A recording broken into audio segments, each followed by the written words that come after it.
This lesson is about Vsepr. V-S-E-P-R stands for Valence Shell Electron Pair Repulsion Theory. Electrons repel each other. We know this. We also know that electrons tend to stay in pairs. So a covalent bond is a pair of electrons, and when we have a molecule with a few covalent bonds on the same atom, for example a methane molecule, and we have 4 hydrogens covalently bonded to it, those bonds push each other away. Since they're electrons, they repel each other. Let's take a look at some shapes that we get using the Vsepr model. If you look at the top left, we have a molecule in which there are 2 atoms attached to the central atom. And so because there's only 2, they're going to be on opposite sides of the central atom, which means you're going to end up with a 180-degree angle between them, which is basically a straight line. Then over here we have 3 atoms attached to the central atom on the top right, and that means we're going to get 120 degrees. Alright, so let's go down and go through each of these individually, and I'm going to give you the number of atoms attached to the central atom, and I'm going to give you the bond angle and the name of it, but most of it's on this screen. So let's go. So if we have 2 groups of electrons, so if we had 2 atoms attached to the central atom, then that means their bonds would count as 2 groups of electrons. So if we have that attached to our central atom, then the angle, like I said, is 180 degrees. If you're one of my students, you should be writing this slide down.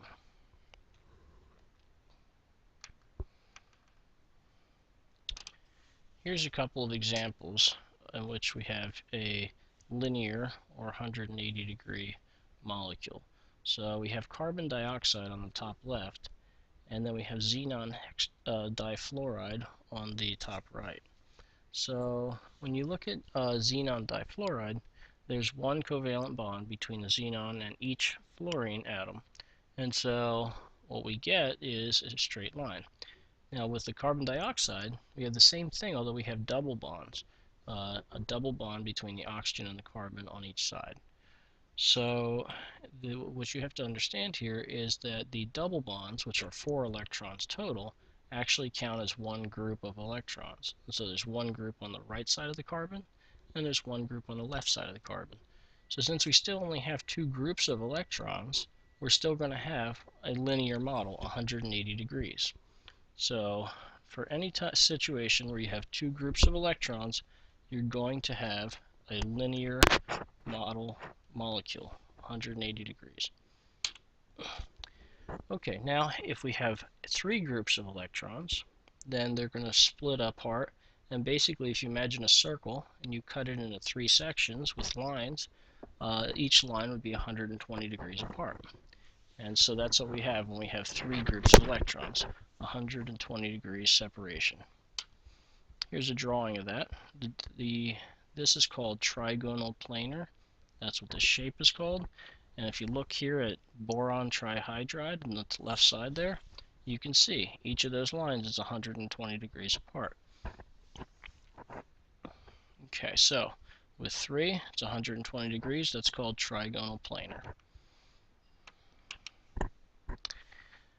If there are 4 groups of electrons around the central atom, then the angle is going to be 109.5 degrees. Now you might normally think that it should be 90 degrees, but remember that the way we draw these on paper is in 2 dimensions. A piece of paper is flat, and we can't draw exactly in 3 dimensions.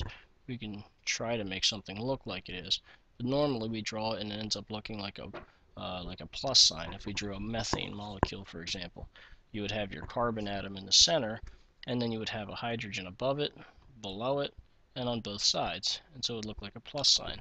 And so that looks like 90 degrees, but in real life, those hydrogens on the carbon, they can go into or out of the page. And what you end up with is something like this. If you look at the picture here, it shows you how one hydrogen is on top, and then the 3 on the bottom are kind of spread out far away from each other and off in different directions. And so for this, we have what's called a tetrahedral shape. And so that's what the shape of the molecule is, tetrahedral. And the angles between these hydrogens on, oops, let me go back. I seem to have lost a slide here. So the, oops, that's not the right one either. Oh, there it is. So the angle between the hydrogens on that central carbon, the angle between the bonds is 109.5 degrees. And again, the shape is tetrahedral. Okay. Now, if you're my students, you don't have to write what it says at the top here. In fact, I need to edit that. What I want you to understand is this. If you look at the methane here, it's going to be tetrahedral. The angles are 109.5 degrees. But if you look over at the ammonia, the second one, it's also going to be tetrahedral with angles of 109.5 degrees. And the reason that it's shaped that way is that not only does it have 3 hydrogens attached to the nitrogen in the center, oops, let me come back, this thing's a little touchy, not only are there 3 hydrogens attached to that blue nitrogen in the center, but there's also 2 extra electrons off that central atom. So that central atom actually has 4 pairs of electrons, the 3 red lines, each one is a covalent bond to the hydrogens, and then those 2 blue dots is another pair of electrons. So there's actually 4 pairs of electrons on that blue nitrogen atom. And so for that reason, it's still going to be tetrahedral, and we're still going to have 109.5 degrees.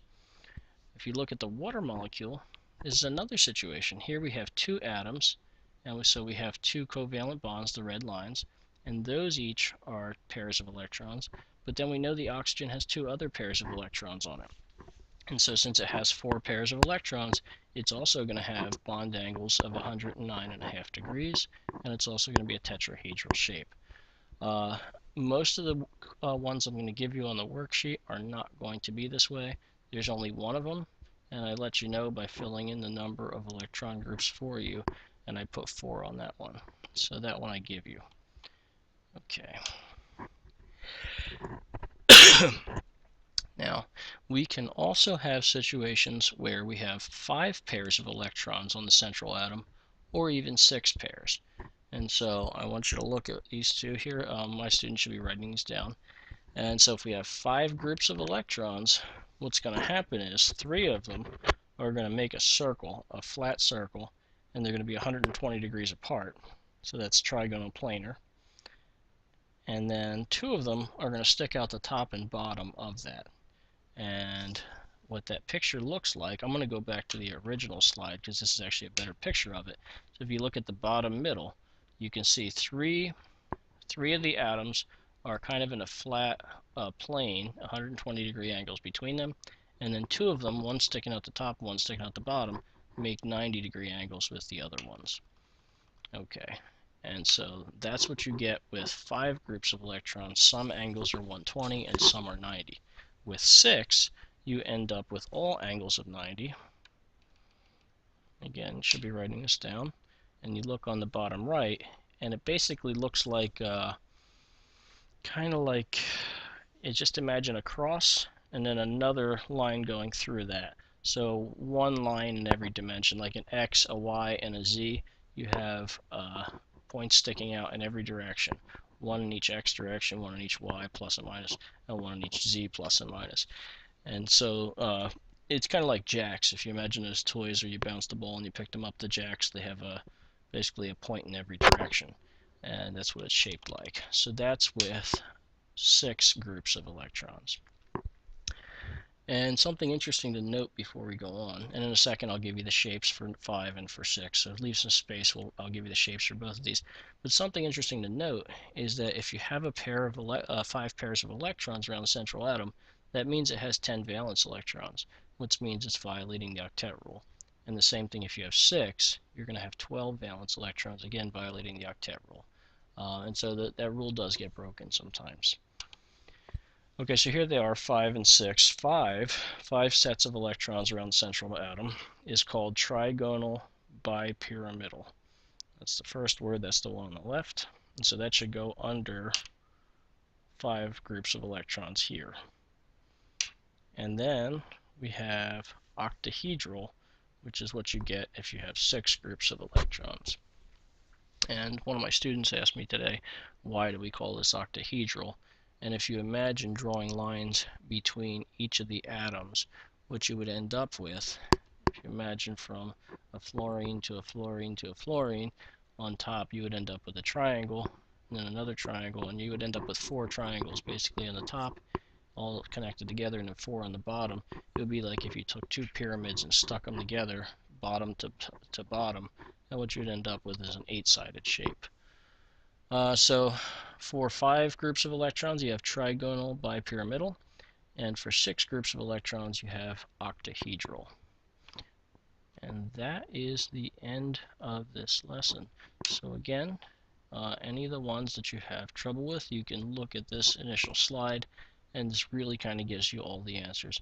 You just have to know how many groups of electrons, which will be the covalent bonds here, are around the central atom. Finally, as always, I have a link to the worksheet in the comments section of this video on YouTube. I'm also going to put a link right before that to the PowerPoint.